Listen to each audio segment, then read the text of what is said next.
หมายสูงพี่น้องผู้ปัญญาเขากูเกาะกูเจ้าค่ะเนาะคำขึ้นในก็ตกแมนอยู่ขึ้นวันที่31เดือนธันวาคมปี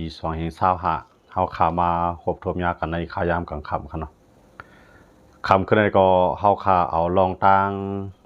แผ่นดินไหวเมื่อห่มตุ่มตัวค่ะมาต่อไต่ใครในกันทางอีกนึงค่ะเนาะเกี่ยวเลยลองการจอยหรือกวนในเมืองห่มตุ่มตัวค่ะเนาะเฮาขามาด้วยผายดังนอกเมืองเขาละลายเมืองวันกันจอยเทียมเมืองห่มตุ่มตัวค่ะอำถาดอำไว้ค่ะเนาะอันกันมุงนาเข้ามาตัดได้จอยกวนทบเพแผ่นดินไหวเมืองห่มตุ่มตัวค่ะนั่นเองก้อยกับผายดังซึกมันมีหนองแหลงซ้ำตึกสืบปึดปางตึกต่อจุ่มยิบกองกลางเจ้าคือกึดยังค่ะเนาะมันเส้นหนังตั้งหนองเขียวเลยตั้งเมืองยางเผือกในตึกสืบเอาเครื่องบินตึกอยู่ในค่ะเนาะมือว่าค่ะเนาะก็ในข่าวในรายลือลังกว่าจอดตัวลุมฟ้าเตียนซึกมันใส่เครื่องบินตึกต่อจุ่มยิบกองกลางเจ้าคือเขานั้นค่ะเนาะหลายๆเมืองในวันกันสารคัดฮาวแห้งค่ะเนาะตีลอยลายเฮ็ดสร้างของซึกมันในขณะมันใจก้นในนั้นขนาดเนาะเขาก็ว่ามันเป็นในมือข้าวยามกวนเมืองกินหยับผึดมอกาในแห้งเลยซึกมันในตัวเจ้าเก่าก็ยังกับย้อนด้านจอยแถมเปิ้นอยู่กำไรทำตึกใจเครื่องบินตึกต่อจุ่มยิบกองกลางเจ้าคือเขาในปืนตีอยู่ในอันนั้นก็เลยถูกตั้งซึกมันมีหนองเหลียงในเปิ้นซีนีมันกว่าตั้งนำตั้งหลายครับเนาะก็ในมีหนองเหลียงในเตมาเมืองไทยในเรือนทวน4เรือนอันเตมาถึงในครับเนาะเตมาขึ้นปางกลุ่มที่เมืองไทยในกำไรเตมีภัยตรงหนึ่งการเมืองนอกเมืองในเมือง3ปากจุ่มปลายโฮมกันเสียก็เฮ็ดลิกสารคัดถึงเมืองไทยค่ะเนาะว่าอย่าไปหับซึกมันมากขึ้นปางกลุ่มนะครับเนาะย้อนเปิดซึกมันนั่นมีใจก้นนะครับเนาะมีหนองแหลงนั้นมันมีใจก้นในข้ายามตีเมื่อผมตุ้มตู้นั้นในหลายปากหลายเฮียงปีนั้นเลยว่าเปลี่ยนปอกในเปลี่ยนปอกอันดังสุดอันแผ่นดินไว้ใหญ่หรือเปิ้นนะครับเนาะเรียกก็มีลองตุ้มเตอหรือเปิ้นกำในเวียงหรืออันเป็นคู่เก่าคู่เกของเมืองมานเขา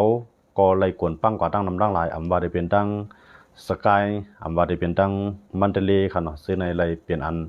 ซุ่มนำซุ่มหลายเต้ค่ะเนาะเลยว่ายกย่อยกวายน้ำก้นก็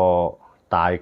ายอยู่ที่เนาะอันตันตายก็ตายอันปลายก็ปลายอันตึกหมัดเจ็บก็มีดังนำนับโหเหียงมันค่ะเนาะกำไรซึกมันซ้ำเอาเครื่องบินมาปล่อยหมากใส่ก้นเมืองในพื้นที่เจอเป็นเมืองยางเมืองใต้เจ้าไหนเฮ็ดให้หลายๆเมืองนั้นอ่อนกันสารคัดมุนเจนังผู้นำสิงคโปร์ค่ะเนาะประธานาธิบดีสิงคโปร์เขาก็ออกมาปืนเผาว่าให้กึดปางตึกกำเหลวในค่ะเนาะปังย้อนเปิดก้นเมืองในกินแห้งหลายยาวในอย่าไปสืบเปลี่ยนปังตึกกันกว่าแท่งในภายดังประธานาธิบดีของเมืองสิงคโปร์เขาก็ออกมาปืนเผาค่ะเนาะย่าก็ภายดังมาเลเซียเขาก็ออกมาให้ห้ามอย่าไปให้อะไรเกิดเปลี่ยนปังตึกกันในกำในพวกเขามาด้วยภายดังจุ่มยิบกองเขาหลายจุ่มขนาดอันดังสุดที่เขาได้มาด้วยNUG NUGเขาก็ออกมาปืนเผาว่าเด็กกึดลองตรงหนึ่งการซึกแต่ได้เพิ่มแถมยังซึกนั้นเด็กกึดไว้โจข้าวข้าวดัง15วันในครับเนาะก้อยกาวานันเซตาก็ซึกมาได้ตึก10ปางตึกตึกเอาเครื่องบินเข้าตึกเอานั้นขนาดเนาะก็ในหมู่เจนังตั้งเมืองย่างเผือกเขาก็ออกมาปืนเผาว่าเตียวย่างซึกเสเลยเข้าจอยแถมกวนเมืองซื้ออันตกอยู่ใต้ซักเคลื่อนอันไรกวนปังตกเตียงใส่ก้นเมืองเช่นนั้นไหนภายดังย่างเผือกแขนอยู่เขาเดี๋ยวย่างซึกเขาเข้าจอยแถมหนังอันปองเปลี่ยนไรนะครับเนาะที่ในสังว่าย่างซึกย่างเผือกเขาเข้าจอยแถมเขาเอาก้นออกมาในจ่องซึกมันเตหับมือเสียตึกแปดกลมสังลามไรนั่นขนาดเนาะตั้งไผ่เขียนอยู่ก็ได้กองว่าปืนเผาว่าเดี๋ยวย่างซึกเขาจอยนะครับนะตัวจ่องซึกมันเตย่อมเดเขาก็ได้ไปด้วยทางกันเนาะกำในเขาขาขึ้นมาด้วยทางว่าอันละลายเมืองที่เขามาอันเขามานำหรืออันเขามาอันตั้งเปิ้นเลยเขามาไว้หรือเปิ้นอะไรก็จะเป็นเมืองขี่ค่ะย้อนเมืองขี่ในแผ่นดินมันซับกันเสียมก้าในกำในตีเวียงหรือในเวียงเหลือมวันนี่พี่ตอมว่าสกายว่าขนาดที่ในมันเปลี่ยนป้ายมักมีขี่ในน้ำแห้งน่ะอันกำนำที่เขาทัดหันได้ก็อันเมืองขี่เขามาจอยนั่นส่วนใหญ่นั่นเขามาโดยนาการเขาก็ขำใจอะไรมาอ่ำใจว่าเป็นผายลงปองจึงค่ะเนาะเขาว่ากำนำนั่นจะเป็นผายก้นเมืองอันมีปลายบางมีในเมืองมานค่ะเนาะเขาก็ พังตูนั่นขนาดเนาะเหมือนเสียงว่าเปลี่ยนกวนมาจ่อยในเป็นตัวก็ได้จ่อยอยู่พ้องนั่นเขาคันก็กำนำได้เขามาจ่อยตาป้ายมักมีเขาในขนาดอันนั้นเด็กก็ออกข่าวมาคันนะทั้งภายทั้งเมืองขี่เขากันนะอันเขาจ่อยก็จ่อยมาอยู่เอาเครื่องบินที่ในส่งคู่ของมาก็มีอยู่พ้องขนาดหัวนั่นนั่นเด็กบ้าเครื่องกองกลางว่าปันซึกมันมีหนุ่มเดียวกับหัวขนาดเป็นตึกอะไรเขาต่างมากขนาดเมืองขี่ในขนาดก็ในเพื่อมาด้วยภายทั้งอีลอนมัสก็พร้อมตัดได้จอยทั้งเมืองไทยเลยเมืองมันขนาดอีลอนมัสมันเป็นโอ้ยก่อของประธานาธิบดีโดนัลด์ทรัมป์ในขณะนั้นก็มันได้จอยภายทั้งลาวเทียมนะครับเนาะอีลอนมัสก็ได้จอยที่เมืองมันแทนเขาก็ในเพราะเขาขามาด้วยที่ในเมืองเจ้าหนังหลายๆเมืองค่ะอินเดียในสิงคโปร์ในมาเลในซึ่งได้ออนกันหางเฮียนแต่ได้เข้ามาเขาเนาะเมืองเจ้าหนังเมืองไทยเนี่ยก็หางเฮียนเครื่องบินไว้2 ลำแต่ได้เอาหมักเข้าเต้าน้ำเลยยาก็เงินเนาะจอยแถมในตีมูนาเขาจูเมืองมันค่ะเนาะก็ในภายดังUNSCR เขาภายอันด้วยถึงก้นทบเพนะได้เขาก็รัดว่าปอจอยในใครให้จอยมือซึกมันใครจอยผ่านซึกมันนะครับเนาะให้กว่าจอยในพื้นที่ที่เป็นเพนั้นกำเดียวเนี่ยซึกมันก็สำเร็จเตรียมย่อมขนาดที่เนี่ยเนาะตั้งภายUNSCR เขาได้เขาก็รัดว่าเพื่อกับจอยที่ซึกมันได้ว่าเป็นเงินที่ไหนได้มันเป็นการหมักกองไงเนี่ยว่าเขาว่าที่ไหนครับเนาะมันเป็นการหมักกองเขาก็เนี่ยมันก็เรียกเป็นกว่าไรสูงที่ได้ครับมีหนุ่มเลี้ยงในเรียบเดียวกับเฮ็ดหมักกองการหมักกองมันก็ได้นะมันแจ้งว่าพวกเป็นเงินว่าเป็นว่าเป็นเงินว่าโคกครองว่าจังได๋ครับเนาะเพิ่นโคกครองได้มันก็ได้เตียวแจกจ่ายก็กำมันได้แจกจ่ายอันเป็นใช้ซึกของมันเนี่ยมันจังนั้นลูกหลานนางไม่ซึกเนี่ยจังนั้นนะครับเนาะมันเต็มก็ถึงก้นเมืองติๆครับมีหนุ่มเลี้ยงครับนะอันนั้นก็เป็นอันที่นานาชาติเขาจัดจึงลุงผ้าเขาไม่ใจติๆครับเนาะเพราะว่ามีหนุ่มเลี้ยงสิเฮ็ดจังได๋ก็แท้งนั่นก้นเมืองเนี่ยมันได้กินแห้งนะครับเนาะก้นเมืองเฮาคันในก้นเมืองห่มตุ่มตัวคันในทบเพมาในนับตั้งแต่โควิดมาครับเนาะโควิด19ก็ตายกันตั้งนำตั้งหลายว่าเสียซิลโควิด19ยาวกว่ายาวในก็ขึ้นเปลี่ยนปังตึกกันฮาวแห้งๆค่ะเนาะหรือสิว่าเปลี่ยนปังตึกยาวนั้นเนี่ยขึ้นมีมาแทงน้ำทมน้ำนองแทงฮาวแห้งๆแทงก็ไม่น้ำทมน้ำนองนั่นป่วนกว่าไปป่วนรายเรือนก็ไปป้อคึงก็ไม่ซ้ำขึ้นมาแทงแผ่นดินไหวค่ะเนาะแผ่นดินไหวยาวในก็ในอำนาจเนี่ยเด็กขึ้นมาแทงน้ำทมน้ำนองแทงค่ะนะมันจะเป็นข้าวคือเอาค่ะดูเนาะว่าวันเดือน7เดือน8กว่าแทงก็จะเป็นข้าวคือที่เป็นน้ำท่วมน้ำนองแทงหากับนั่นนะเมืองห่มตุ่มตู้ในมันได้กินนิดเดียวเมื่อเหลียวในเมืองห่มตุ่มตู้ในเมืองอันกวาดผ่านที่สุดเปลี่ยนไว้หมายหนึ่งในอาเซียน10เมืองค่ะเนาะเมื่อเหลียวใน10ที่มีอยู่11เมืองค่ะเนาะปาติโมค่ะเนาะติโมต้องหาเข้ามากันใน11เมืองในเมืองห่มตุ่มตู้ค่ะในเป็นเมืองอันกวาดผ่านไว้ที่1ในครับในข้าวยามเมื่อเหลียวอันมีเคลื่อนเย่อยู่อันหลูตั้งจอยแถมโอตั้งนำตั้งหลายเนี่ยมีเป็น20ล้านครับว่านะในข้าวยามเมื่อเหลียวในเมืองห่มตุ่มตู้ค่ะนะจังหวะนั้นก็คนเมืองเขาก็หลุดเลยฟังสตีล็อกอยู่ไล่กินกันที่เดียวว่าครับเนาะปางตึกในมันตื่นเตี่ยมเย้ากันนายกล้วยนะครับเนาะตอนนั้นเพสภาวะมะมอกกันนายซึกมันก็ยังตึกใจเครื่องบินตึกอยู่ในกำไรเจ้าคือเขาก็กูคือเขาหยุ่มยามว่าเขาก็เนี่ยเอาข้าวยำในสิได้ความแห้งค่ะเนาะความแห้งความแห้งแต่ได้ควักนาดินนาตีเนี่ยเขาก็ตื่นเต้นว่าเพียนอยู่เยอะค่ะนะว่ามือเลยในซึ่งมันมีอยู่แล้วนะก็มันตึกสังก้นมันในกูไผ่ตอนตาได้ฮับมือปางตึกในค่ะนะมือเลยในอันเป็นจุ่มยิบกองกลางลูกพื้นแล้วก็เอาข้าวย่ำดีเสร็จเข้ากว่าในเวียงหรือก็ได้มีพองแล้วค่ะนะยันเบอร์หาในมันสุกสักกันกูตั้งนั่นขนาดเนาะมังไผ่ก็ได้เป็นไผ่กูไผ่นั่นน่ะเนาะอันจอยก้นทบพี่ทางสิ่งเช่นใดเด็กเข้ามาเหมือนเช่นหนังขี่เนี่ยขี่เข้ามาในก้าเขาเนี่ยเป็นตะไลล่ำค่ะเนาะเรียนออกตั้งกดขายในขนาดก็กระว่ามันเขาลัดผ่านตั้งนาลัดผ่านตั้งกดขายนั่นขนาดเนาะกำใน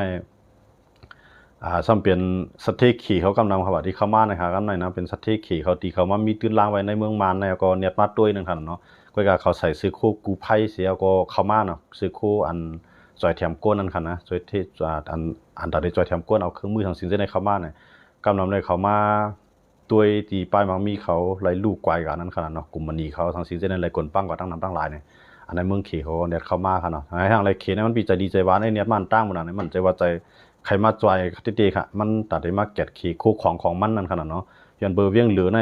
เปลี่ยนไว้หมายหนึ่งเตียนขี่ลงขึ้นล่างนำที่สุดขนาดในเมืองตุ่มตู้ขนาดนะเวียงเหลือยาก็ตั้งสกายเนาะยาก็ตั้งนิพิโตเส้นในก็ผายเมืองขี่เขาลงขึ้นล่างนำติๆค่ะอันเขาเอามานั่นได้เปลี่ยนล่างในมันเป็นล่างพลาสติกใหญ่ๆค่ะเนาะเขา2ก้อยุค1อัน2ก้อยุค1อันมาใน บางก็ทัดว่าเป็นหมักกล้องบางก็ว่าเป็นคู่ของดังจอยเนาะหมู่เดี๋ยวนี้มันทัดทางกันบ่ส่วนสินสารกันหมดขนาดที่ขี่เข้ามาในขณะก่อนหน้าที่มีปัญหาในมีหนองเหลียงไอ้ตั้งเมืองขี่เขาเลยตกลงกันว่าตีเอาขี่ในตีเอาซึกขี่ในเขามาเฮกลางป้ายมักมีขี่อันนั้นมันเลยตกลงกันไว้กำหนึ่งเนาะยาก็ตั้งตีเอาซึกรัสเซียก็เขามาผมรวมป้ายมักมีรัสเซียเนี่ยเลยอุปนกว่ายาวกำในขี่ในจังเอาตื้อตั้งข้าวยามันซุกซักในเสร็จเลยเขามาเอาเครื่องกองกลางเส้นในเขามาจิ้มจ้อมเอาซึกเขาเส้นในเขามาจิ้มจ้อมก็เปลี่ยนกว่าไรในขณะนั้นได้เป็นภายทั้งทัศสางการเมืองเขาเลยลักล้อมทัศสางไว้จึงในขณะมือเหลือในหลายๆเมืองน่ะยุ่มยำซึกมันเนาะยุ่มยำเมืองขี่นะว่าขี่ในมันพอมันใครจอยเมืองมันได้ตีได้มันก็เต็มอ่ำใจเส้นนั้นมันจะจอยอะไรคือเอาลองกึดตึกเส้นนั้นมันกึดคือเอาสังเกตว่าขี่ในใครจอยตีเขาว่าจังนั้นขนาดเนาะมือเหลือในยันเบิ่งมันมาตุ่มตื้อใส่หม้อเขามาพักของเมืองขี่เขาเลยมันก็เข้ามานำนั้นขนาดเนาะอันเดจอยอันเดมาอันเมืองมันเมืองผมตุ้มตู้เนี่ยมันมีเครื่องมือแต่เดจอยกวนทางสิ่งเช่นในก็เมืองขี่ก็เดเข้ามาจอยพองค่ะเช่นในก็เดก็มีศูนย์แต่เดจอยอยู่พองผมจอยละก็บนก็เดด้วยเขาบนก็เดด้วยเขาแล้วก็เขาก็เดถูกตั้งเซนี่นั่นขนาดเนาะเขาก็เดเอาก้นเขาเช่นในเข้ามาพองอยู่เนาะมุนหลายเมืองค่ะในหมู่เรือนในเขามาด้วยในมุงนาเขามาที่เมืองมันในก็กะเขาซ้ำใครย้อนตีซึกมันว่าคู่ของในตีจอยที่ผ่านซึกมันตีเลือกหาอันตีกวนเมืองไว้วางตั้มใจเลยนอกเมืองเขาไว้วางตั้มใจเสร็จเลยจอยแถมกับที่นั้นให้กวนเจ้านั้นเอาปูนพรสืบจอยกันกว่าในรวยผ่านมือมีหนองเหลียงในเขาว่านะเขาได้เขาใครยังอ่านเจ้านั้นกวยกาโปเฮเจ้านั้นก็มันก็ทำได้คำนาคำตามีหนองเหลียงจองตีย่อมหูกันเนาะมันย้อนได้มันเป็นกวนกับย้อนเบิ้นกวยการปืนมาจอยในเบิ้นใครจอยผ่านที่มันนั่นขนาดเปิ้นไว้ใจมันขนาดเนาะก็ในอันปืนที่มาจอยนั้นเป็นเงินตั้งนำตั้งลายครับนะเหมือนเจ้าหนังเกาหลีใต้ใน2เฮงล้านเนาะ2เฮงล้านดอลลาร์ฮะในอันที่เกาหลีใต้ที่มาจอยในขณะเพื่อ2เฮงล้านดอลลาร์ในเบิ่งกับอาบแล้วในมือมีหนองเหลียงในมันเฮ็ดมันซื้อหมากองอะไรทางตั้งนำฮะนะเพราะว่า2เฮงล้านเนี่ยล้านนับ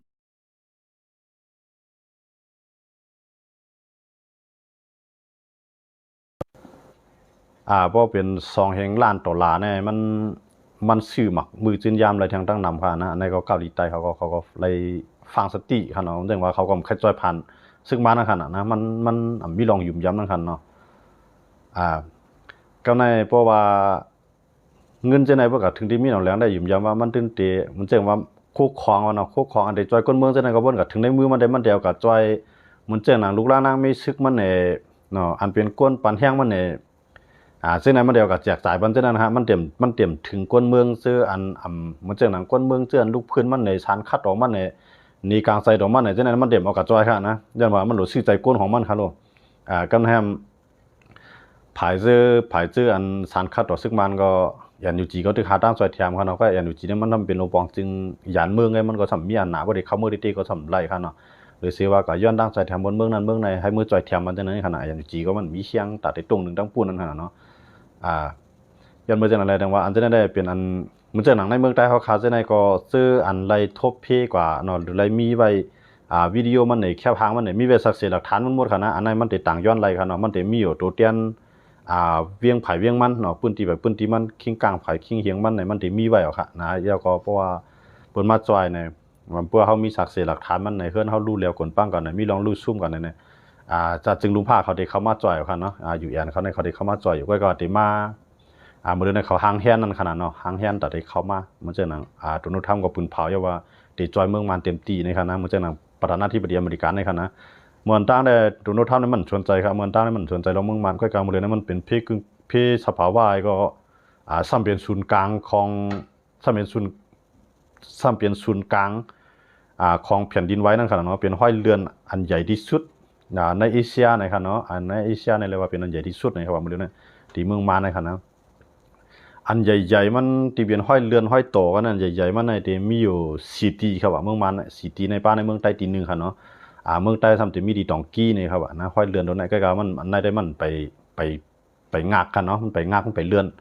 อันมีไว้ได้มีในเมืองใต้ที่1นะครับว่าเขาว่าเนี่ยนะห้อยเรือนมันในครับนะมีในเมืองใต้ที่1ในก็หมายถึงที่ดองกี้ครับเนาะยาก็จะมีที่ดังปักโกไตเนาะยาก็ดังนิบิโตที่1ยาก็จากการตั้งที่1ยาก็มันเตเลที่1มื้อแล้วใน อันเป็นห้อยเรือนใหญ่ๆในอยู่ที่มันเตเล่เนี่ยครับเขาว่าได้นะมังโก้ก็ว่าอยู่ที่จักใกล้เนาะสองขาวเนี่ยว่ามันมี2อันนะเนาะมันจะเป็น2อันใน2ตีในครับเนาะมื้อเรือนในอันเรือนอันห้อยเรือนนั่นได้หลายๆก็ได้อันกันว่ามันเป็นที่อันห้อยเรือนอันใหญ่ๆอันเดเฮ็ดให้แตกย้อนมาถึงเมืองไทยนั่นได้มันเป็นที่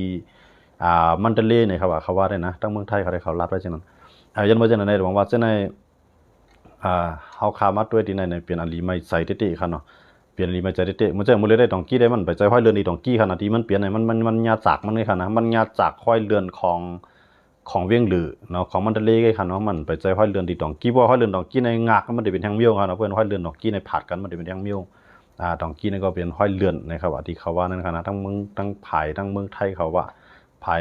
กลุ่มอุตุนิยมมันนะเขาว่าเนาะที่อันเป็นด้วยรองสภาวะสิ่งแวดล้อมหรือดินใต้ดินนั่นค่ะเนาะพี่น้องเขาแล้วเมื่อในก็สั่นแทงค่านะครับว่ามันจะเป็น after shock อันว่านั่นค่ะในมันเต็มจะแผ่นดินไหวเอาค่ะนะอันที่มาจอมในมันเป็น after shock ก็มันจะมาเป็นกำนั่นนะครับมันเต็มเฮียงค่ะนะอันนั้นมันมาอยู่มันมาทีเดียวไหวเสียมันแผ่นดินไหวกว่ามือวันศุกร์ป่วนมานะครับเนาะนับตั้งแต่มันมาใน after shock วันในจอมมาใน50-60 กำเอาค่ะที่เมืองมาในค่ะนะที่ขบุญเผาค่ะนะม่วงตุ้มๆในค่ะนะย้อนบ่จังอะไรดอกว่าอันเส้นนั้นมันเปลี่ยนอันดีไม่ใจเต้ๆค่ะเนาะก้นเมืองเฮาคาเนี่ยมันเด็กกดผ่านเต้ๆในคารังปี2025นั่นเนาะ2025 2026เนี่ยมันสิเปลี่ยนเมืองกินเต้ค่ะเนาะมาเข้าเตาน้ำว่าจังได๋อันเปิ้นจอยเฮาเนี่ยมันเปิ้นจอยกับมือมันไหม้ค่ะแหละเนาะเปิ้นมาจอยเฮามือมันไหม้ก็เพราะว่ามันจอยกันกับยาวดันตาเนาะเนี่ยมันสิเย็นขึ้นค่ะนะมันสิมาเรื่อยๆนะมันสิมาดีๆนั่นค่ะเนาะกำในเพิ่นว่าซึ่งมันทำเฮ็ดให้เพิ่นยุ่มยำเนื้อมันแทงไอ้นั่นน่ะเนาะลองในปัญหามันเพิ่นกวนใครจอยได้มึงมุงหน้าใส่มึงห่มถุมตัวบ่ดอกนะกวนตัดได้ใครจอยนี่ค่ะนะเมืองกูเมืองเพิ่นก็ใครจอยเพิ่นก็อีหลูกวนเบิ่งนั่นขนาดเนาะก้อยก็มันซ้ำเปิ้นนำใครปันติซึกมันซึกมันซ้ำป้อมปันติมันก็ซ้ำมาคำนาคำตามันหลายๆก็จับนะเฮาเข้าไปด้วยว่าวายเรือนที่3ในหมดกว่าขนาดเรือนที่4ที่เทมาในทางหลายบ้านก็เอาคันเนาะอันนั้นก็สิเป็นภายดังมีหนองแหลงเขาเลยเมืองไทยดังอาเซียนเขาในที่เขตปางกุมันที่เมืองไทยเป็นเจ้าภาพเป็นเจ้าตาหน้ามันคันเนาะกำในมือจ้างเมืองไทยได้ผิดบอกว่าซึกมันมีหนองแหลงก็ได้ขึ้นมาฮอดกำในภายดังอันลุกพื้นต่อสู้เกาหลีอันด้วยถึงศูนย์เปลี่ยนก้นเกาหลีในภายหลายๆภายคันเนาะจุ่มมันได้มีอยู่หมอก3ปาก30จุ่มคันนะอันที่สารคัดอันเฮ็ดลีกต่างถึงเมืองไทยแล้วก็อย่าไปให้ฮับมีหนองแหลงขึ้นมาฮอดปางกลุ่มที่นั่นน่ะเพราะว่าเมืองไทยในนางนาให้ฮับมีหนองแหลงก็บอกว่าเมืองไทยก็ได้ถูกตั้งซีนี้กว่าตั้งนำค่ะนะอันนี้เฮาได้ไปด้วยทางจ่องเมืองไทยได้ฮับในค่ะเนาะในขายามันที่คนเมืองทบพิมก็น่ามีหนองแหลงตึกใจเครื่องบินตึกคนเมืองเอาใน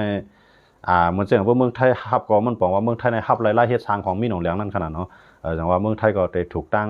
กล่าวหาซีนี้กว่าตั้งนำตั้งหลายค่ะเนาะอันนี้เฮาคามาด้วยว่าเนี่ยอันไล่เฮ็ดสร้างของซึกมาในมันเปลี่ยนเปิ้นได้เบิ่นว่ามันใจกวนเอาค่ะนะมีหนองแหลงนี่นะของเมืองในมันกวนปังลีนาวค่ะเนาะมันกวนปังยกย่อยลีนาวว่าตั้งเบียงเหลือในค่ะนะอันเป็นคู่เก่าคู่กี่ของเขาในใครขึ้นหรือสังเอาอะนะอันใครขึ้นหรือสังว่าคู่เก่าคู่กี่ของเขานะกวนปังเนาะอันพูดอันขาดนะจังได๋มันซุ่มนำแห่งไหนอ่ะมังก็ดีว่ามันเป็นบทกรรมเมืองมานเขาย้ำยาคู่ของเมืองใต้มังก็ดีว่าจังได๋ครับเนาะอันนั้นได้มันก็เต็มใจครับมันสุนนั่นครับว่าเนาะอันนั้นเป็นเพศสภาวะนะเพราะว่าศึกมานตึก10เป็นจังได๋กว่าแทงในมื้อเหลียวในอันเฮาไม่ใจในกูว่ารัสเซียในเอาลองตั้งอันไหนเสียก็เข้ามาขี่ก็ลองตั้งในเข้ามาก็มาเอาเครื่องกองกลางมาปันมีหนองแหลงให้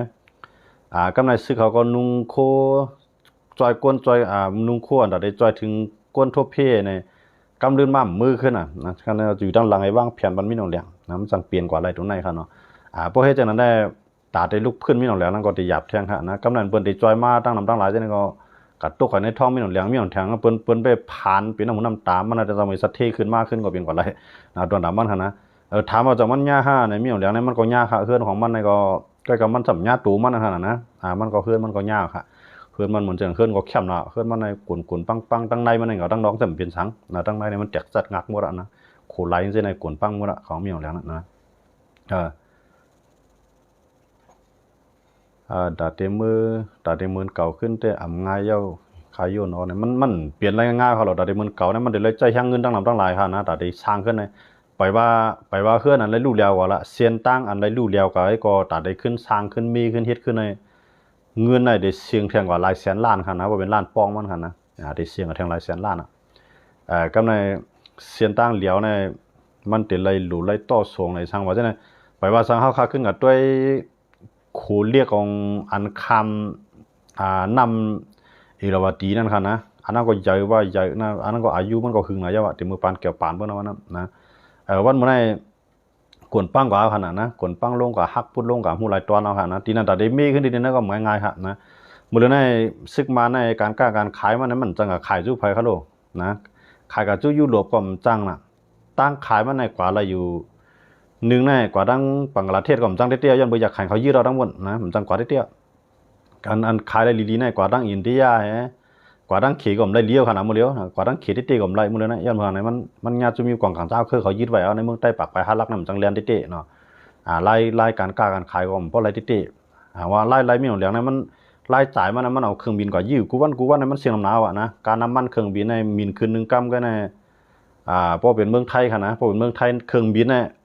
มินคืน1กำเนี่ยมินหึงค่ะนะนับ10นาทีหมอก10นาที15นาทีมินคืนกับ1กำในตีเสี่ยงอยู่หมอก500,000ถึง1ล้านค่ะเนาะต่อ1กำก็มินขึ้นกว่า1กำในการน้ำมันเครื่องบินเนี่ย500,000ต่อ1ล้านมันเหมาะกันนั่นก็ในมีหนองแหลงนั้นมันขี่กับไก่เขาแล้วไปใส่หมักกะเทียงกับปล่อยเทียงกาหมักเอาไปเสียงน้ำเอาฮะนะแต่ว่าเงินที่ในมีหนองแหลงนั้นมันจ่ายน้ำแห้งหนาหมักกองจังได๋ก็เสียงน้ำหนาวกับปันเจ้าคือเขายึดหูกะหายนะกำในกวนของมันในเมื่อผมตุ่มต้วนเปลี่ยนห้องว่าข้าราชการหั่นเนาะคนเฮ็ดการมันจังเกี่ยวข้องในลงปองจึงดังหลายจังได๋มันมีเป็นนับแสนนับล้านก็มันครับนะคนเฮ็ดนาทีไผนาทีมันจังได๋มันได้จ่ายเงินเดือนกูก็เขาแล้วนะผมจ่ายเงินเดือนผมแล้วมันจังซึกมันจังได๋ก็เมื่อมันไปเปลี่ยนปังตึกได้ซึกมันได้เงินเดือนเดือน500,000ค่ะนะ1เดือนได้แล้วเดือน500,000ซึกมันอันเป็นซึกอ่อนมันน่ะซึกสันบัดใดซึกหานน่ะนะเขาได้แล้วหมอกเดือน500,000ในต่อ1เดือนซึกเขาซ้ำมี400,000น่ะมันน่ะพี่น้องเขาวนด้วยครับพวกนึงก็ในจ่าย500,000ในสัปดาห์ตอนตัดซึกอ่อนมันได้ก่อนค่ะนะพวกซึกภูมิจารได้นำเดือนนั้นแทงนั่นก็ในบ่เป็นปฏิการเมืองทำที่เล่นนำเดือนนั้นแทงปฏิการเมืองใน1เดือนก็1เดือนก็20-30แสนเนาะย้อนว่าเพิ่นนับเป็นมื้อเดียวค่ะนะมื้อนั้นได้ยินว่าได้เลยหมอก10แสนค่ะนะมื้อนั้นนะมื้อมันไปสุกซักแล้วได้เลยหมอก10แสน20แสนนะหมอกนางเก่ามื้อกูปอกแล้วนะกำลังทำจังได๋ปฏิการเมืองจังนั้นก็หลุดจ่ายเงินเหมือนจังนั้นก็ให้การได้ลงปองจึงซึกบ้านก็หลุดจ่ายเงินนั้นมันหลุดจ่ายนำหนาก็ไม่ไล่มาในหรือสิเอาไม้เอาตอกออกขายเนาะเหมือนจังนั้นเอาฐานหินออกขายเอาแก้วเสียงเงินค้ำออกขายมีจังได๋ค่ะหลายอันขายหลายดีๆในเหมือนจังนั้นโคกคองเฮ็ดออกเนื้อดินในอันเฮ็ดออกไล่สิไล่ส่งออกไล่นั้นมันแห้งหนาอย่างนั้นขนาดเนาะภายทั้งเมืองมานหั่นในขนาดมันซุ่มที่ไหนไล่ๆนะมันจังนั้นปากปลายหาลักในซุ่มกะก็มันบื้อเสียงก็คือต่อ1วันครับมันจังไหลเงินเข้ามานะครับนะกูบอกได้มันไหลกินหมดครับโลอำว่าได้เข้ากับทั้งสิ้นช่วยโฮในอำว่าได้เข้ากับทั้งปากคาลักในผมว่าเข้ากับทั้งกดขายน่ะทีไรก็ยาวเนาะเพราะว่ามันที่มันเข้ากว่านั้นค่ะนะมันเป็นหลายๆขวัญน่ะนะหมดเลยนะมันไหลเขาตกในมือเจ้าคือหมดแล้วค่ะนะแต่ว่าที่ไหนๆมันซุ่มกับฮู้ก็หามีหนองแล้วนะก็ในตั้งเมืองย่างในก็มึงกูบอกตั้งมีว่าตีนี่มันเข้าท้องมันเต็มหมดเลยนะเขียนอยู่เขายาวก็ปีจียาเขาTKPA เขาก็เลยกินเป็นส่วนใหญ่เขาลูกขวัญมันซึกมันก็เลยจ้อมพองหั่นเนาะต้องว่าไล่ของมันในไล่ของมันในมันขาดหายน้ำหนักก็ไม่ไล่จ่ายมันในนำแห้งหนามีหนองเลี้ยงนั่นนะถ้าถามว่าตัวมันผ่านนะมันผ่านกับตัวมันได้นะของมันแล้วเงินในท้องมันเฮ็ดเขามันเอาเงินแผ่นลีนเฮ็ดได้ขนาดต้องว่ากำแหมเลยมาเฮ็ดเส้นตาสายตั้งว่าขึ้นมีจอยแถมกวนอันตกกินก่อนเอาเหมือนจังหนังกายายาเหมือนจังกวนมันหมัดเจี๊ยบน้ำมาเขาลูกนับ3เฮง4เฮียงเขายังมันได้นะมือว่าใน3เฮงปลายเขาลูกนะอันหมัดเจี๊ยบมันใน3เฮงปลายขนาดมือว่าในเนาะ3เฮงปลาย3เฮง3เฮง4ปากปลาย8ก้อค่ะเนาะมือว่าค่ะเนาะก็มือในได้มันเต็มก้านนะเนาะเต็มกับ4เฮงเอาเขาอยู่มือในค่ะนะคนหมัดเจี๊ยบหมัดเจี๊ยบจังได๋ก็มันได้ยาเขาแล้วมันได้เสียงกายาทั้งด้านนั้นทั้งหลายเขาแล้วมันสิว่าติแล้วเอาเงินในท้องออกค่ะแหละคนทบเพศนี่ค่ะนะว่ามันเดี๋ยวเลยลงบองจึงเดี๋ยวเลยฮับบนพรยศยาปานนั้นที่นั่นนะมันจังเมืองไทยในเจ้าคำฮับบนพรบ่ครับเมืองไทยในอันเป็นกวนตีตึกตีกวนลงมานั่นค่ะนะเจ้าคำฮับมันเจ้าฮับเอาเปลี่ยนกวนหมัดเจ็บของมันเจ้าหมดเอาเข้ากะเดียวก็มันเจ้าฮับบนพรเอากาออกกายศยาบนหมดค่ะนะที่นั่นเจ้าคำเมืองไทยค่ะนะเมืองมานได้มันมีเจ้าคำมันได้เป็นมีหนองเหลียงนั่นแหละเจ้าคำเฮาก็ มีเอาแล้วจังได้มีเงินนะครับเนาะจังมันได้กระจ้อยนะครับเนาะมีเดี๋ยวมันได้มีอยู่ตามมันเด้อดังว่าเฮาค้ามาด้วยที่ในก้นเมืองเฮาค้าในมันเฮามาด้วยในมือกูปอกได้เฮาว่าเมืองใต้เฮากินในมื้อหรือในเมืองมาในกินหรือเมืองเฮาแท้งย้อนว่าในเขาได้เขายามหากินเหตุการณ์ในลุ่มในใจนี่นั่นน่ะเนาะเขาใจว่าอันหมอกล้าหมอขายก็ขายในการในชายนี่กำลังได้นำก็มีไฟก็มีเนาะอยู่เหนือเฮือนก็จังอยู่ลงมาอยู่ในเขาว่าสวนสาธารณะเนาะสวนก้นดังน้ำนั่นสวนซื้อสวนอู้เหยียนน่ะมื้อเลยเขามาอยู่ในสวนจังได๋นอนกลางเต็นท์กลางสังบ่เหยียดบ่ยาวหมดน่ะเขาเนี่ยเขาเลยว่ากินได้ๆครับมื้อนั้นนะคนเมืองมันให้นะกินได้ๆถามว่าเมืองเขาต้องกินหาไหนเมืองเขาก็ยำกินมันตั้งก็ใจแน่เนาะแล้วก็มันไปตานเขาเมืองเขาได้มันกินหาไหนก็มันยังมีเขาในยองหั่นเนาะแต่ว่าถามว่าต้องกินหาไหนใต้การป้ายกับป้ายเพจจังก็มันก็กินเอาเองก็ต้องว่ามันตอบเตี้ยนั่นขึ้นนั่นขนาดเนาะเต้ๆนั้นมันมีไผก็ยื้อเขาก็ว่าคนเขามันมาเฮ็ดดอกคนเมืองเฮาเนาะบ่เมืองยางเมืองขางเมืองใต้กูเจ้าคือเอาหญ้ากินในหั่นนะวันมื้อนั้นเขาก็หญ้ากินขึ้นนะเขาก็หญ้ากินขึ้นถามว่ามันเป็นบทต่อบทเตี้ยหั่นก็ได้กำใจบทวาดๆก็เฮาเข้ามาด้วยได้มันเป็นย้อนเปื้อแผ่นดินไหวนั่นขนาดเนาะแผ่นดินไหวมันได้จอมมาแทง after shock นะแถมหลายว่านะได้มาแทงลมสร้างแข็งได้มานะฝนพายุนั่นนะฝนพายุนั่นได้เป็นฝนลมลงนะตั้งภายเมืองไทยก็ได้เขาฟังสตรีแววในลูกเรือนหาในคั่นนะเรือนหาเมืองไทยคั่นเนาะมันเรือนหาเมืองไทยน่ะที่เป็นเรือนทวนสีของลุงฟ้านั่นคั่นน่ะเนาะที่นั่นฝนลมลงเตมาหาวแห้งเนี่ยให้ฟังสติกันไว้ในคั่นเนาะเขาได้ทั้งเมืองไทยได้เขาปืนเผาไว้จังได๋คือก็ยาวมันปัวมันมาทางไหนก็ถึงเมืองห่มตุ่มตัวก็ตึมรอดเขาแหละนะเมืองตุ่มตัวเขาตึมรอดมันเจิงเคลื่อนอันกวนอันเกื้องไว้เลี่ยมไปร่วมลงมานั่นคือก็เพราะว่าร่วมสร้างแค่ในมาเป่าแทนได้มันได้ร่วมมานะว่าซุ่มนำได้เดียวพี่น้องคนเมืองหรือเวียงหรือเขาได้ว่ามีหนุ่มเลี้ยงซ้ำตึกมีใจกับยื้อเบิ่นเอานั่นน่ะพี่น้องเขากันห่วนได้ว่ามันหายมันหมึกหมกกันเปิ้นให้มีที่นอนขำหินขำยุ่งว่ามื้อนั้นนะเมืองมาน้ำใหม่นะลูกมันใจมันใหม่หรือเมืองไทยในแท้งเมืองมาน่ะที่เฮาอยู่มาน่ะนะมันเหมือนจังมันทะเลในแค่นใหม่เลยสิตั้งเหยียนกรุงแท้งเดี๋ยวขายำอยู่มายำดีมากนะมันทะเลในใหม่เลยเหยียนกรุงแท้งเฮาขี่รถเลียนรถไฟกว่าเนาะเฮาลูกเหยียนกรุงกับมันทะเลในเฮาแต่ก็ข้าวดังขึ้นเต็มๆเฮาโลนะเฮากว่านะแต่มันใหม่ไปใจว่านะมันจังห่มผ้าห่มเพียนจัง